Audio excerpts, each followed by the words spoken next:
Brother Mill, what's up with you, boy? Man, I'm all good, brother. How you feeling? Man, I'm well, man. I'm well. You know what I'm saying? We finally here. We got FHE in the building. Yes, sir. Yes, sir. We making this thing happen. You know what I'm saying? Long time coming, but man, brother, we persevering and we here. And I definitely am excited about the direction that we're going. One of the things I definitely understand is that failure is the platform for success. So we've had some trials, some tribulations, some errors, but we learn from them. And at this point, man, I'm excited about the next dimension. You know, I got the studio pumping. Yes, so sir. We're getting ready to get some hot tracks to go along with some other things and motivational songs and things like that. So FHE, man, it means the world to me, especially from where I've come from. You know, my medical illness, you understand? Yeah. I had yes, sir. the surgeries. You know, I had to go through the rehab. I had to go through 4 months in the hospital, and now I'm kind of like I'm still 40 pounds shorter than what I was, and I want to keep that 40 off. You know what I'm saying? But speaking of that, man, it's crazy because just you know going back down memory lane during that time. You know, we was going to the gym. We was hitting it, man. 3, 4, 5 plates on the back joint, solid. You know, you stocky dude. You know what I'm saying? It was got the heavy hand and smack up. You know what I'm saying? Smack the skin off somebody. So it was. I was taken back by when I found out. I think Terry. Absolutely. She let us know that you was in the hospital. So it was crazy because I remember we was dedicated. We was going, hitting it. It was about 2 or 3 months strong. And at that point, and I think this is, what I'm trying to say is that with this diabetes shit, man, it's like you can be on the outside physically strong and appear like it's nothing wrong with you. But on the inside, we dealing with certain things because I never would have thought that I was going to get a call that you in a coma at the hospital. And I'm going to tell you, man, when I came out there and I came in, brother, that shit hurt my heart, man, because I'm looking like, man, it's my brother here with tubes and everything. And how did this happen? You know what I'm saying? We were just in the gym. Yeah. Banging it. You know what I'm saying? So, it's just something to think about, man, as far as overall health. It ain't just about the physical external health. It's also about internal health of what's going on and making sure, the organs and everything are functioning, correctly, and we're eating properly. And it gets a little deeper than, man, you because right now, you and I, people look at us right now. If I saw you, I wouldn't be like, oh, that brother, has a, and I ain't gonna say even an illness because we don't speak on. Oh, positivity. You know what I'm saying? As far as claiming that we overcoming the pancreas challenge, you dig? Yes, sir.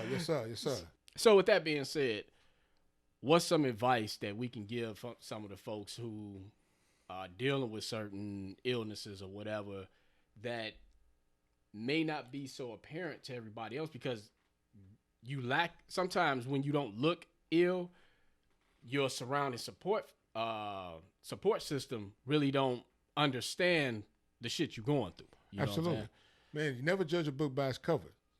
That situation definitely is true. You can look at somebody that looks phenomenal and their physique is straight XYZ, and internally, man, they got 6 months to live or 6 weeks to live. True that. That situation parallels in the fact that for me, because we were, like you say, we was hitting the gym, and it was a new determination, and man, the strength-wise was there. Yes, sir. I didn't know that my pancreas, that I was getting ready to have acute pancreatitis, where ultimately... Before you, not to interrupt you, acute, say that again? Pancreatitis. Can you explain that? Basically, it's the malfunctioning of your pancreas. My pancreas was infected. And not only was that infected, but then it spread it to my spleen. So I had a pain. Me and my wife went to a movie. Went home. I'm thinking everything's all good. All of a sudden I get up. I have a pain. And I'm going to tell you all, the worst pain that I possibly ever experienced was this abdominal pain from my pancreas. I didn't know when I went to now, I will say I've had some previous medical issues with my pancreas where I was hospitalized for a couple of weeks, maybe 3 weeks. I got comfortable after that. And I want to say this to our listeners, getting comfortable is not a good thing. Exactly. Okay? Stop doing my treatment, stop going to the doctor as often. So it progressed. So this was my third. The one time I was in the hospital for just a week. The second time it progressed to go to 2 or 3 weeks. This last time was 3-4 months. Right. I don't want to risk another time. Right. No so doubt. for me, you have to get, especially African-American men and women, diabetes is one of the things that plague us. Hypertension is another thing that plagues us. And we need to make sure that we're getting ourselves medically checked out. And then again, you're going to have to be disciplined, which we're going to talk about a little bit later, whatever, about self-discipline. You got to be disciplined to be able to maintain a regimen of a lifestyle, not just for that moment, not just to get better, but it's a lifestyle change. And that's what I'm fighting with now. Mm-hmm. You know, some of my fights now is certain foods I really like now. I really want. Like right now, I want to go get a pizza. You know what I'm saying? Right. Extra cheese. Right. And cheese for me is not good. Let me say this. Just a little detail about my surgery. I had a spleen. My spleen is gone, so I don't have a spleen. Okay. And what's so they know what is the actual function of a spleen for people who don't really know? Because a lot of times we hear about shit like, oh, okay, spleen. We recognize the name, but what exactly is a spleen? Well, the spleen helps you fight diseases. It I don't want to say I got to say the right term, but for your blood, there's certain things in your blood. Now I'm stumbling here because I got to say it the right way. So I'll pick it up. Take your time, brother. A spleen helps you regulate certain blood cells for your defense mechanism in your body. So without a spleen, I'm more susceptible to a common cold being a lot worse than normal. Okay. Okay. Not only that, but now 65% of my pancreas is gone. So we know pancreas is designed to produce insulin. Now I just recently went to my endocrinologist, and she thought that I was a type 1, saying that my pancreas wasn't working at all. So after my labs came back, I'm still type 2, which my previous doctor said. So I do produce some insulin. So it's important. That's interesting. Yeah, it's important that you find the regimen that works for you if you're battling this diabetes thing. Mm-hmm. Everything doesn't work for the same individual. You know, we've had some issues when we was out working together, and you, my brother, dealt with a situation that I had to get a new fresh needle, pop it on the pen, give it to you. So we got take care of ourselves in a lot of different ways, bro. No, I agree, definitely. And even speaking on being diagnosed with whether it's type 1 or type 2, I actually was misdiagnosed for like the first 10 years. You know what I'm saying? I was diagnosed as type 2. Then they diagnosed me as type 1. But then I got this new joint that's type 1.5, the later. Right. Latent autoimmune diabetes in adults. So that's a whole nother beast. You know what I'm saying? I don't know if my pancreas is still producing insulin or if my body is just insulin resistant or what's going on. So still kind of a mystery box for me right now, But see, that's why we came together, man, to put, FHE on the map. This is something that we want to do that's realistic. It's something that we're doing that we want to be truthful to our audience. We want to let people know that we're just not going to be like everybody else's fitness gurus and everything's so easy, so we're bringing you a straight up realistic approach about how we're dealing with it and what works for us. Then for the FHE Nation, we want your input. So, hey, this works. This didn't work for me. We're going to try this so that we can build this foundation, this nation of support for those that are battling this situation so they can better them lives, better their lives and be part of the FHE movement. Get somebody, in with a tie t-shirt. You know what I'm saying? Yes, sir. That's yes, what I'm talking about. Hey, you know what? Speaking of in with a tie, I'm going to give a shout out to my boy, Mike Scott. You know what I'm saying? This is my brother, man. Real cool cat, down to earth, man. Another good dude. Okay. He got the Life brand apparel. Shout out to my brother, Mike Scott. All right, boy. Hey, Mike, I'm coming. I want one like that, bro. Yes, sir. Yes, sir. Yes, sir. Looking good. Yeah. But yeah, man, that's part of what we're about. And man, we've had struggles.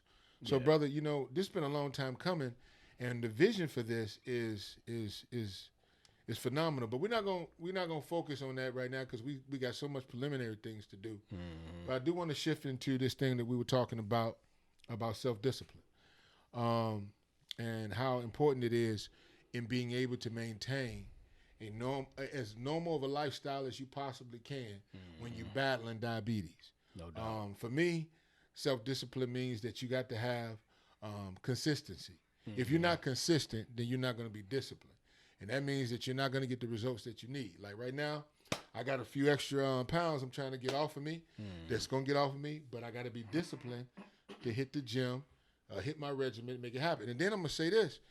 I know a lot of gyms were closed. Gyms are opening up, but maybe you're not feeling comfortable going to the gym. Then that means in home, do some virtual exercises. Absolutely. You know what I'm saying? Absolutely. These are some of the things that we want to bring and talk about. But self-discipline for me means you got to stay consistent.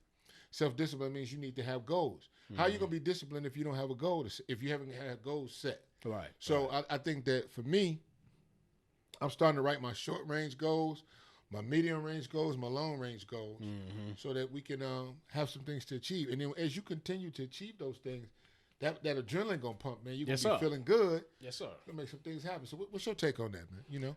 Well, I mean, as far as with self-discipline, I agree. Definitely a routine. And you got to be mentally strong in order to stay with that routine, because it ain't all about the physical part of it. It's really how strong you are mentally to stay with that routine. You know what I'm saying? I'm one of the type of cats, man, that I can eat the same thing every day. I can literally write out, okay, at 7 o'clock I'm gonna have this, at 10 o'clock I'm gonna have this, at 1 o'clock, and I can stick to that.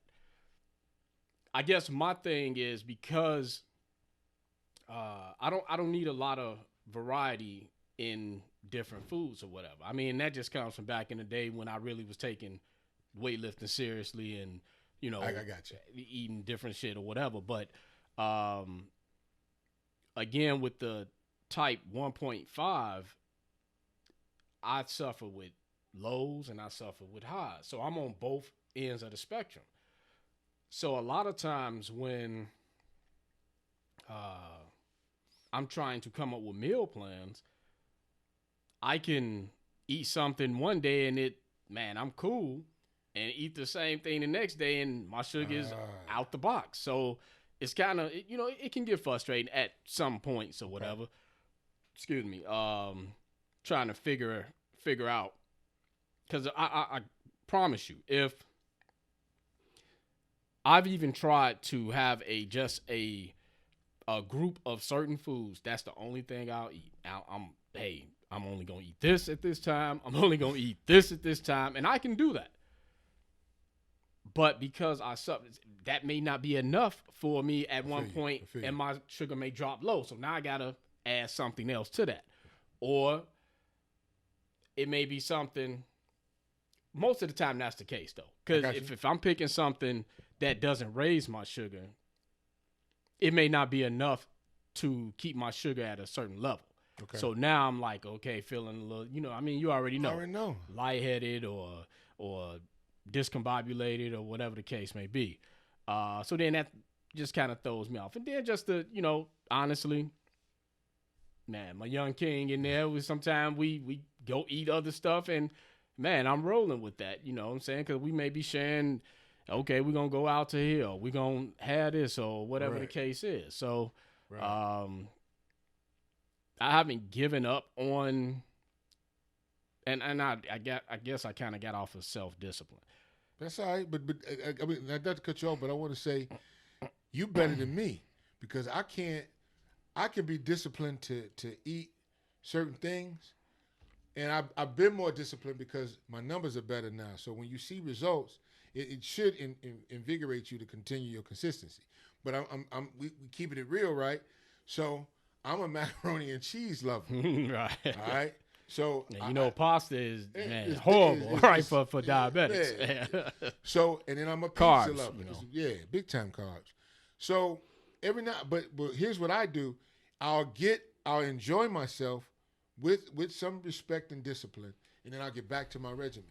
And I don't see too many variances in my numbers. Okay. For you to be, if I was as strategic as you are, my numbers would be fine because I'm maintaining the right thing. But sometimes, I'm gonna be honest, man. I was with my wife the other day, man. We had some fries. Right. You know. And I love you mac and cheese, man. I'm a fry brother. You know what I'm saying?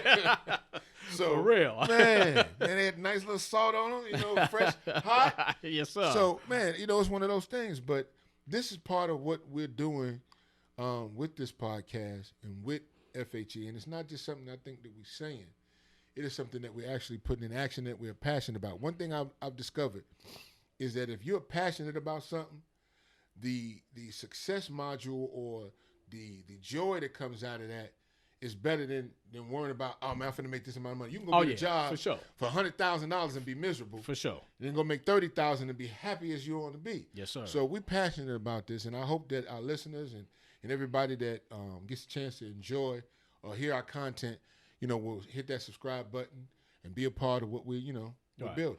Speaking of which, hit that subscribe button and the like button right now if you're digging what we're talking about. So, absolutely.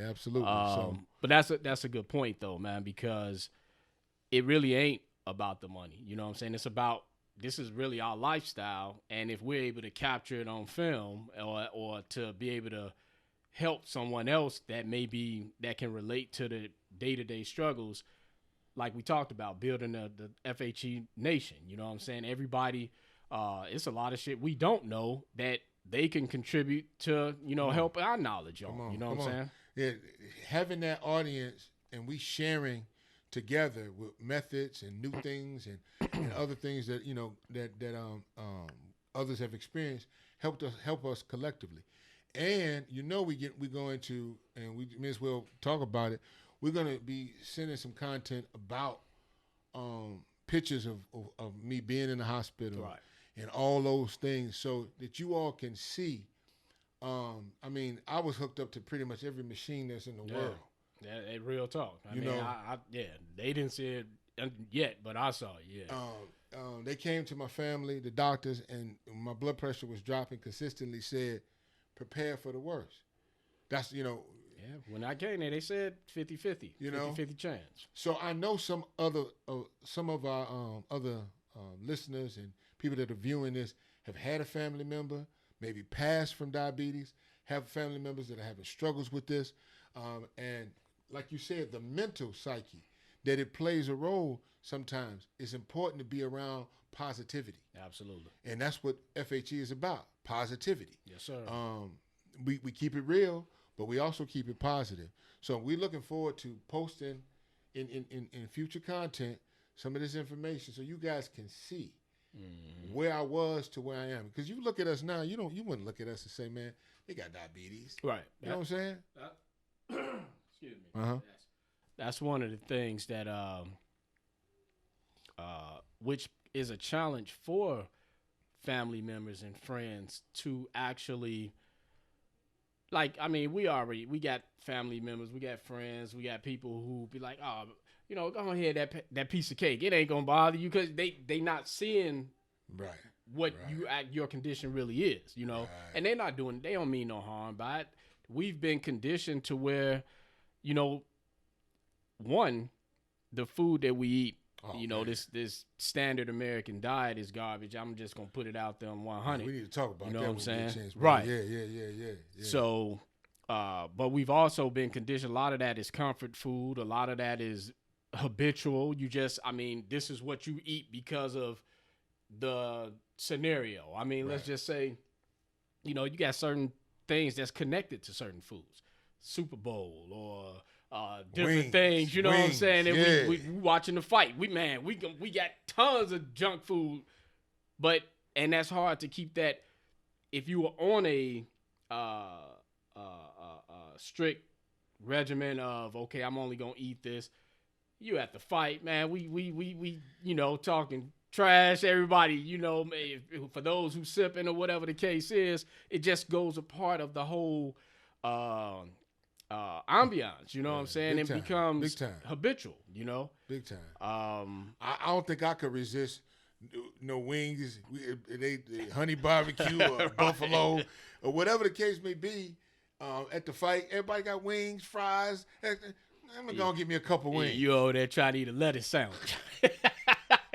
It don't work. It don't work. But when you splurge, hit the gym. Right. Go get back and burn those calories off. That's where the self-discipline comes in. Word up. A little bit more. So even when we break it, you can bring it back. Yeah.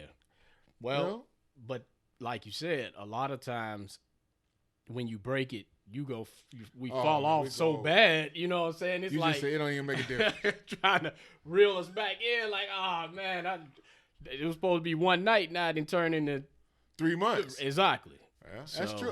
I can concur because I've done that. Yeah. You know what I'm saying? So a lot of people have, and I do it as well.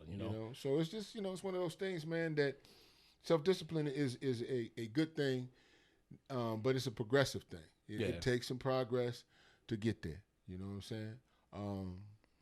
The other thing it was a couple other topics we wanted to talk about. Oh, you said something about the food that we eat. Mm-hmm. I want to comment on that, man. I want to say something that the nutritionist told me when I left the hospital. Okay. Because I lost about 80, 90 pounds when I was in the hospital. Hey, brother, and just for those at home, when they get a chance to see, matter of fact, you had on Adidas. The Raiders. Oh, I had on a black Adidas shirt on. Okay. When I got released from the hospital. Yeah. And when they see that picture and they see you now, they're gonna be like, "What?" Yeah. Good to have you back, though, brother. Yes, sir. Glad to be back, my brother. You know what I'm saying?